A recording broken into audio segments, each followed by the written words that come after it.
alunos, questão que fala sobre a publicidade. Vamos a ela? Temos aqui um pequeno texto.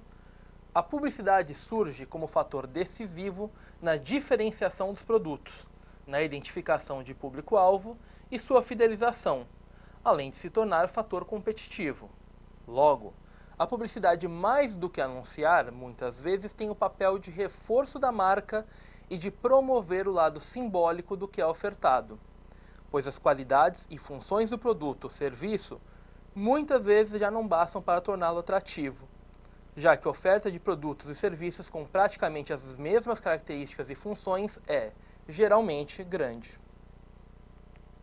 De acordo com o texto, a fidelização do público-alvo pela publicidade também ocorre por meio do ou da acentuação da competitividade entre as diferentes marcas. Olha, o aumento da competitividade entre as marcas ele é resultado da busca para seduzir esse público, mas ele não é em si uma finalidade específica, o que torna então essa daqui incorreta. B. Encobrimento das qualidades e funções do produto. Na verdade, a fidelização aqui ela se relaciona com o conhecimento que o público tem desses dois fatores, que também torna essa incorreta. C. Promoção dos aspectos simbólicos do produto.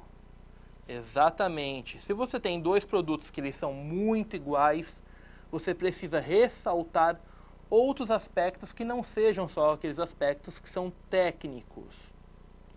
D. Controle da oferta de produtos e serviços. O texto aqui fala justamente de grande oferta de produtos e serviços e como eles devem se diferenciar e não do controle. E. Redução da produção em massa. A produção em massa ela é logo algo que é visto no mundo contemporâneo como algo primordial. Logo, essa alternativa também está incorreta. Portanto, a alternativa correta é a alternativa C. Essa questão apresenta para nós dois textos básicos que, na verdade, são bem complementares. Um texto não verbal, que tem até algumas palavras nele, e um texto verbal. Observe. O texto não verbal, na verdade, é uma fotografia que Sérgio Vaz apresenta, Poesia nos Muros. E, como eu disse, também tem alguns elementos verbais. Existe aqui a poesia que aparece nos muros. Os poemas, aqui, milagres acontecem quando a gente vai à luta, enquanto eles capitalizam a realidade, eu socializo meus sonhos.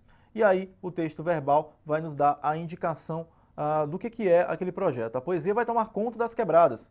O objetivo desse projeto, o projeto Poesia nos Muros, é o de levar a literatura periférica para as ruas, literalmente. Mais à frente, ele explica o para que isso, né? Ela virá como um presente, um desafio, um respiro, uma fuga. Para quem? Para os transeuntes, motoristas, passageiros, uma quebra na rotina, uma reflexão para o dia a dia de milhares de pessoas que passam pelas ruas lotadas. Obviamente que esse não é nenhum projeto novo, existem aí várias iniciativas por todo o Brasil e por todo o mundo de algumas artes mais públicas, mais populares, para que todos tenham acesso a elas. E aí a gente observa que o enunciado da questão vai tratar de interpretar para que serve esse tipo de arte. Observe. O projeto Poesia nos Muros, do artista Sérgio Vaz, tem como objetivo, como a gente leu no texto, tornar o acesso à literatura mais democrático por meio da utilização de novos suportes. Os novos suportes, portanto, não serão mais os livros, não será mais o papel, e sim as próprias paredes dos muros. Esse é o novo suporte onde essa poesia, esses poemas vão aparecer. Isso vai democratizar porque todo mundo que está passando vai poder ter acesso a esses textos, vai poder ler e vai poder também se encantar com a arte, refletir com ela. A alternativa correta, portanto, letra C. Essa questão traz dois textos para a gente analisar, um texto verbal e um texto não verbal, que também vai exigir um pouquinho do seu conhecimento de mundo para poder compreendê-lo. Observe, o texto 1, verbal, tem como título o que é raiva. E explica, a raiva é uma doença infecciosa, aguda, causada por um vírus que compromete o sistema nervoso central.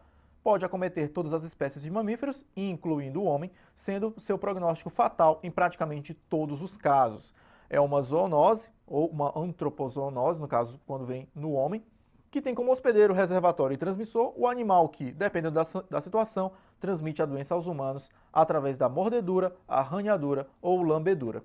Quando a gente olha para o texto 2, a gente vê uma imagem dessa imagem aqui do que representa a justiça, representa aqui pela balança, pela própria espada e também pela venda, identificando que a justiça é eficaz, no caso da espada, que ela é imparcial e que ela é cega.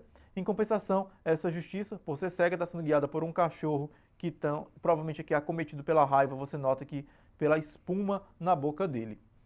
Quando a gente percebe que existe essa imagem aqui, a gente nota então um pouquinho de crítica à própria justiça e para tentar entender aqui que talvez essa justiça esteja sendo guiada por um cachorro acometido pela raiva, que é o que está lá no texto 1. Então a gente acaba tendo essa relação direta entre a crítica que tem no texto 2 com a explicação do texto 1. Essa interpretação vai ser essencial para a gente entender a questão. Observe. A análise dos textos apresentados indica que a compreensão da mensagem transmitida pelo texto 2 se relaciona com o conhecimento fornecido pelo texto 1. Para você compreender lá a imagem, a crítica à justiça sendo guiado por um cachorro raivoso, você precisa ter entendido o que é a raiva, algo que está explicado no texto 1. Nesse caso, a alternativa correta, portanto, é a letra D. Olá, alunos! Questão que trabalha a interpretação de um texto literário. Vamos a ele? Temos aqui Fera, de Carlos Drummond de Andrade. Às vezes, o tigre em mim se demonstra cruel como é próprio da espécie. Outras, cochila ou se enrosca em afago emoliente, mas sempre tigre disfarçado. Percebemos aqui que é um poema que trata justamente da natureza humana. Como a natureza humana, muitas vezes, ela é agressiva mesmo quando ela se mostra tranquila. E justamente essa metáfora é o que é pedido pelo nosso texto, pela nossa questão. Então, a agressividade do ser humano, ela é natural, ela não é avessa ao seu temperamento, ela faz parte dele mesmo quando ele está tranquilo. Essa passividade que às vezes é demonstrada lá, ela não tem a ver com indolência para trabalhos. Ela tem a ver com justamente a gente fazer uma comparação entre estados do ser humano.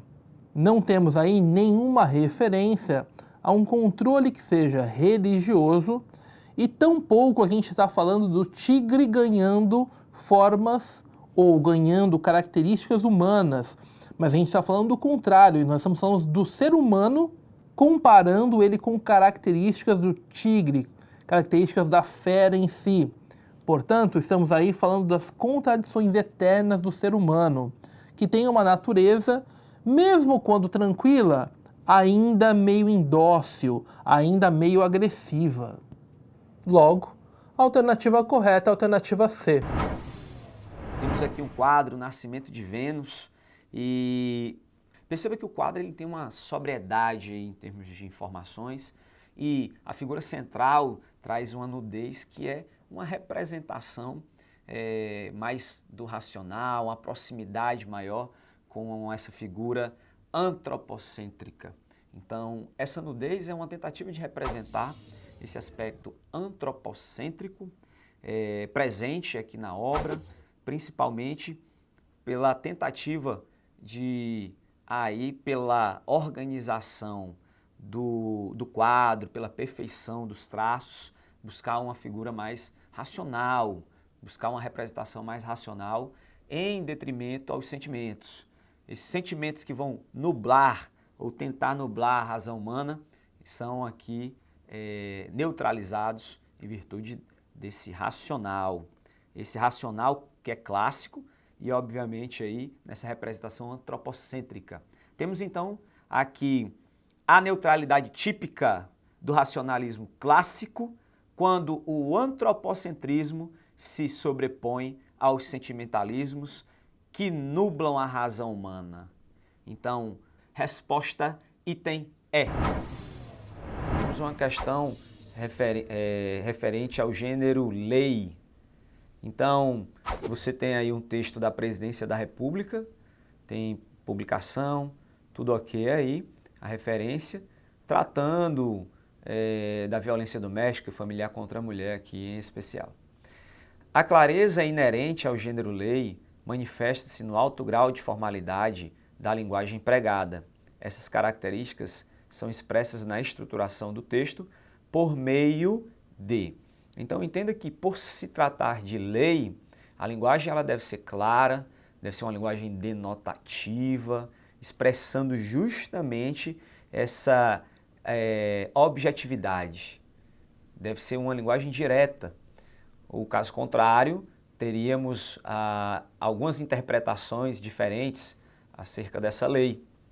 Então, a lei tem que ser é um gênero que deve trazer uma característica de muita objetividade e de muita clareza. Entre as opções temos então, essas características são expressas na estruturação do texto, no caso lei, por meio de vocábulos empregados com valor denotativo, expressando justamente essa clareza e essa objetividade. Portanto, resposta item B.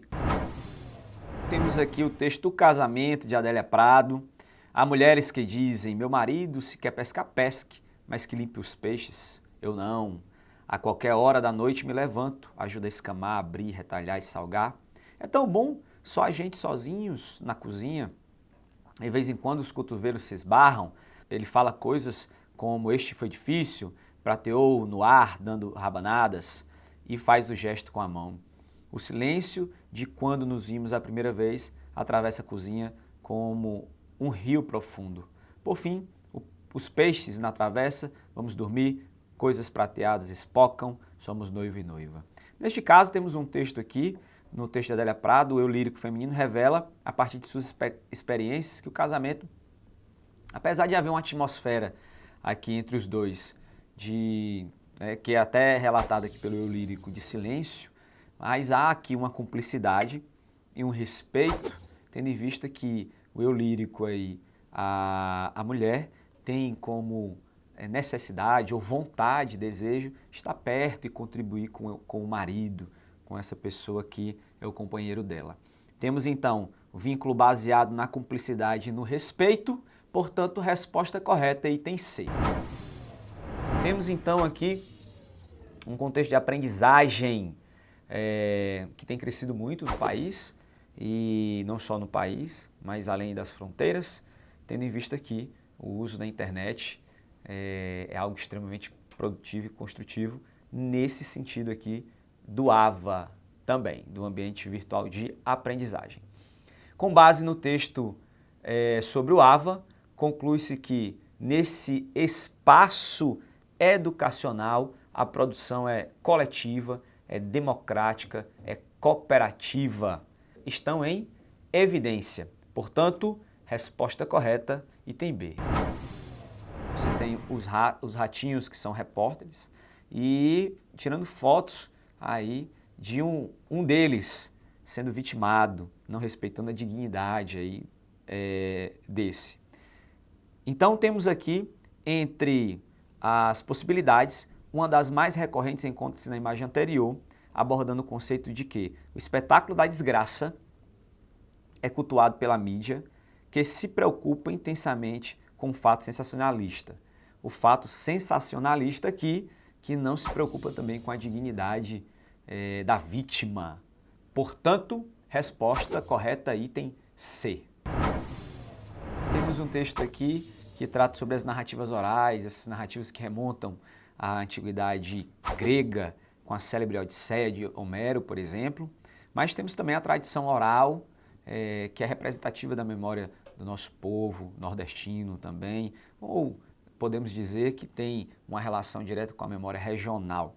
Então, o gênero cordel pode ser caracterizado como híbrido, apresenta tanto as características do universo da escrita como também da oralidade. Partindo dessa ideia, o texto anterior sobre o folheto de cordel, temos aqui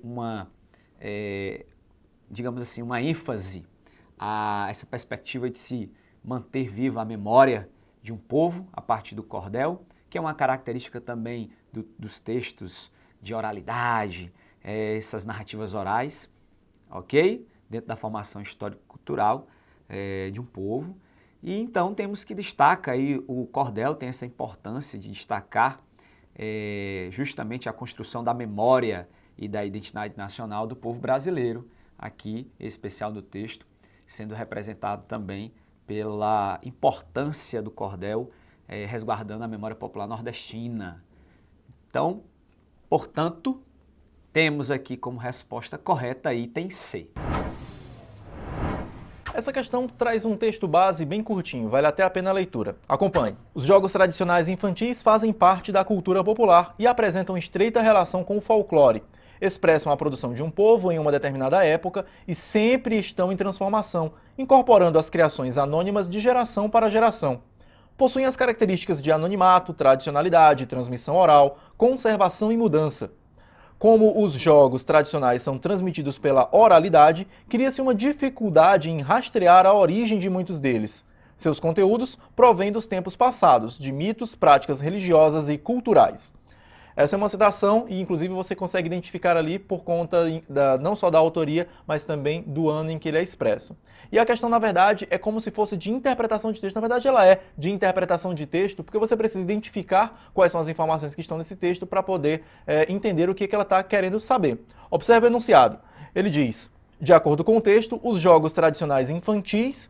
E aí vai muito do seu conhecimento, não somente a respeito dos jogos tradicionais, mas também a respeito do que você entendeu desse texto. Quando a gente tenta entender o texto, a gente percebe que os jogos tradicionais infantis, eles acabam fugindo um pouco da realidade cotidiana, justamente porque eles são muito ali da oralidade. As pessoas acabam transmitindo esses jogos oralmente de um para outro, sem haver o registro, e pela impossibilidade do registro, a gente acaba fugindo um pouco dessa materialidade. A alternativa correta vai tratar justamente sobre isso, quando ela fala o seguinte: revelam reconstruções da realidade que subvertem a lógica do real cartesiano. Ou seja, não existe a lógica do real cartesiano, justamente porque essa lógica foi subvertida por conta da própria oralidade. A alternativa correta, portanto, é a letra D. O Desaparecido, o texto de Rubem Braga. Temos, considerando a natureza e a função do gênero textual crônica, o texto de Rubem Braga. Então temos aqui a crônica. A crônica é um texto cotidiano, trata de assuntos simples, corriqueiros. E ao mesmo tempo, no caso aqui do texto Desaparecido, temos um texto em prosa, mas com toda uma linguagem que leva também a esse poético. Quando ele diz, tarde fria e então me sinto um daqueles velhos poetas de antigamente que sentiam frio na alma quando a tarde estava fria. Temos expressões como, que vontade de escrever bobagens bem meigas. Então temos, apesar de ser um texto em prosa, a crônica pode manter essa poeticidade, né, essa leitura prazerosa em torno desses conceitos ou dessas relações cotidianescas. Sugere que o cronista escreve sobre situações vivenciadas, no entanto, pode tratá-las de forma poética, mesmo se tratando de um texto em prosa, um texto de jornal, um texto produzido para jornais. Temos isso, uma característica importantíssima da crônica, portanto, resposta correta, item D. Essa questão traz o texto, a letra de uma canção, mas essa letra da canção acaba conversando com outro gênero. E vai ser fácil até para você identificar que outro gênero é esse. Vamos observar.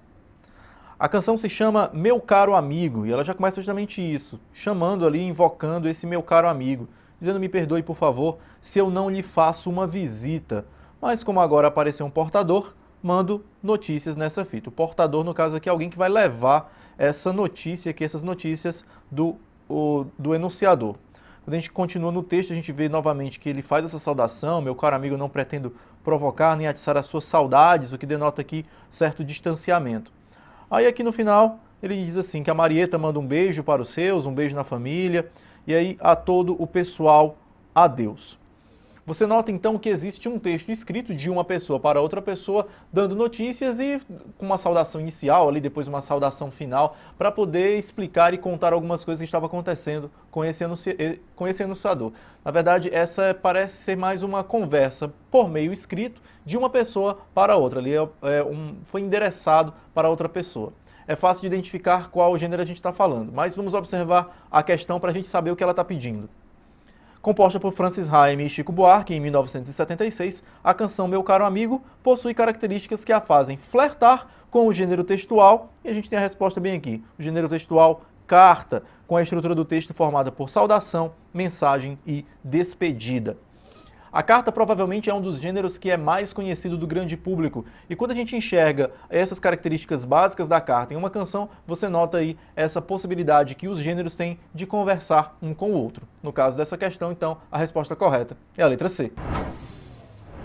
Olá, alunos! Questão sobre recursos linguísticos. Vamos ao texto? Escrito em 1968, Pedagogia do Oprimido foi proibido pela ditadura militar e permaneceu inédito no Brasil até 1974.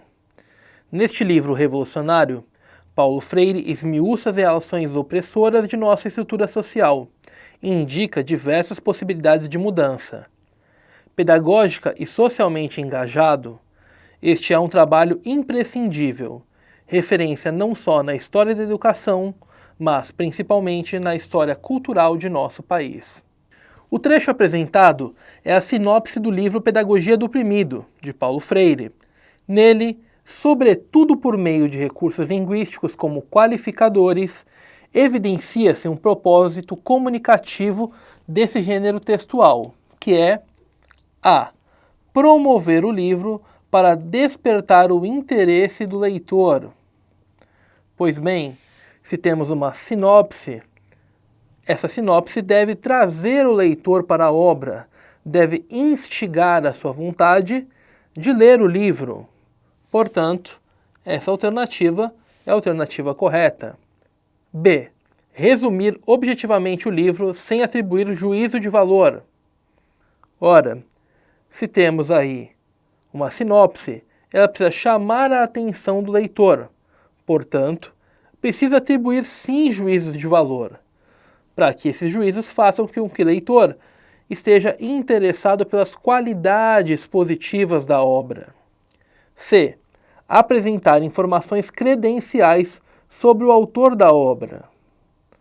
O foco aqui, a despeito de poder sim ter informações sobre o autor, o foco é sobre a obra. D. Introduzir o livro revelando pontos positivos e limitações deste. A ideia não é trabalhar aí as limitações do texto, mas sim trabalhar o que o texto deve ter de positivo. Portanto, isso apresenta aí uma invalidação dessa alternativa. Não temos aí na sinopse nenhum desses pontos que sejam limitantes. E. Mostrar a relevância da obra em uma análise imparcial de seu conteúdo. A análise aqui no sentido não é imparcial, mas sim ela trabalha com aspectos da obra que mostram a sua relevância. Portanto, essa alternativa acaba se qualificando como incorreta. Logo, a alternativa correta é a alternativa A. Olá, alunos! Questão que trabalha com a leitura de uma obra de arte. Vamos a ela? Temos aqui Futebol 1, Spray sobre tela, de José Roberto Aguilar. Temos aí jogadores de futebol e percebemos que existe aí uma mancha branca de spray no rosto de cada um deles. Na obra Futebol 1, de José Roberto Aguilar, identifica-se que o ou a elemento visual traduz subjetividades, embora dificulte o processo de comunicação entre a obra e o observador. Ora, quando as manchas elas vêm aí e interferem no rosto dos jogadores, o que na verdade elas estão fazendo não é traduzir subjetividade, mas sim eliminar subjetividades. Todos os jogadores ficam como se fossem os mesmos. B. Abstrato predomina sobre o figurativo, pois as formas apresentadas não possuem correspondência no mundo real. As formas possuem correspondência, são jogadores de futebol, embora estejam aí, no caso do rosto, deslocados de seu lugar comum. C. Escolha por retratar distorções nos rostos dos jogadores acentua o grau de criticidade da obra. Várias leituras podem ser realizadas do porquê que o rosto dos jogadores estão aí dessa forma, encobertos, estão aí também disformes. Você pode pensar aí numa leitura que aborda que todos os jogadores têm o mesmo tipo de pensamento ou qualquer outro tipo de questão crítica que envolva até mesmo torcida. Portanto, essa alternativa se configura como alternativa correta. D. Aspecto visual da pintura dialoga com o efêmero, comprometendo a construção de sentido. Não existe, na verdade, um comprometimento da construção de sentido, porque é possível fazer leituras críticas sobre a obra. E. A obra deve se dissociar de seu contexto histórico para alcançar o status de atemporal. Somente com a relação de contexto histórico ligada ao futebol é que essa obra pode, então, ser interpretada da melhor forma. Portanto, a alternativa está incorreta. Logo, a alternativa correta é a alternativa C. A pintura Retirantes de Cândido Portinari e o fragmento do romance O 15, Raquel de Queiroz, embora pertençam a expressões artísticas diferentes, distintas, abordam a mesma temática com vistas a. Perceba que a figura da morte, ou digamos, a morte, ela vai ser introduzida, a paisagem aqui no texto 2, pela expressão: lá se tinha ficado Josias na sua cova à beira da estrada, com uma cruz de 2 paus amarrados. Então, aí uma representação à paisagem da morte, que no quadro de Portinari também, Portinari traz também essa representação a partir das figuras cadavéricas, nessa questão da seca, né, das vítimas, dos imigrantes aí, as figuras cadavéricas de imigrantes que são representativas aqui da seca. Então temos aqui apresentar, embora pertençam a expressões artísticas distintas, abordam a mesma temática com vistas a apresentar a morte como parte integrante da paisagem física e social no contexto em questão, nas duas obras. Portanto, resposta correta, item C. Essa questão vai trazer aqui uma reflexão a respeito da vanguarda europeia expressionismo, e faz isso por meio de uma tela de uma obra de arte do Lazar Segal, um dos precursores, inclusive do próprio modernismo aqui no Brasil. Observe a pintura. Você percebe aqui, na verdade, o título da obra é Mãe Morta, uma obra de óleo e areia sobre tela, e aí você percebe aqui, pelo título, você já deduz então que essa figura, provavelmente da mãe aqui, já está morta, e a criança aqui por cima lamentando a morte da mãe. Você percebe aqui a necessidade do artista em colocar a expressão da mãe muito parecida com a expressão do filho, como se o filho estivesse ali sofrendo a dor da morte juntamente com a própria mãe. No enunciado da questão, a gente vai ter então uma descrição breve a respeito do expressionismo e uma pergunta a respeito das suas principais características com base na obra. Observe o enunciado. O expressionismo foi um movimento artístico que surgiu na Europa no final do século XIX e que se propagou para outras partes do mundo no início do século XX. No Brasil, surgiu como uma espécie de reação à objetividade do impressionismo, apresentando características que ressaltavam a subjetividade. Lazar Segal é conhecido como o primeiro artista a trabalhar com o expressionismo em território brasileiro. Um traço marcante dessa vanguarda na sua obra e a gente pode analisar cada uma das alternativas para poder entender a presença ou ausência dessas características na obra do Lazar Segal. Abolição da lógica racional? Não, você percebe pela própria obra que existe ali uma lógica, até mesmo na própria composição da obra. ênfase na densidade psicológica, sem dúvida essa é a alternativa correta. Você nota a dor da criança ali, no psicológico dela abalado por conta da morte da mãe. Nas outras alternativas a gente vê também alguns erros, como desenvolvimento da técnica de colagem. Não, isso é típico do dadaísmo. Abdicação do figurativismo na composição? Não, há muito figurativismo sim naquela obra. Ela representa muitas outras coisas, interpretativa inclusive. Justaposição de diferentes planos angulares? Não, você tem ali apenas um plano, que é o plano mais próximo da própria imagem. Quando a gente observa então cada uma das alternativas, a única correta é a letra B. Essa questão traz como base para poder respondê-la uma imagem, mas na verdade o complemento, a explicação a respeito dela está no enunciado da questão. Vamos observar então, imagem e enunciado da questão. Observe. A imagem é uma instalação artística, você percebe aqui pela dimensão, você nota aqui pelo tamanho da porta que na verdade essa instalação ocupa toda uma sala.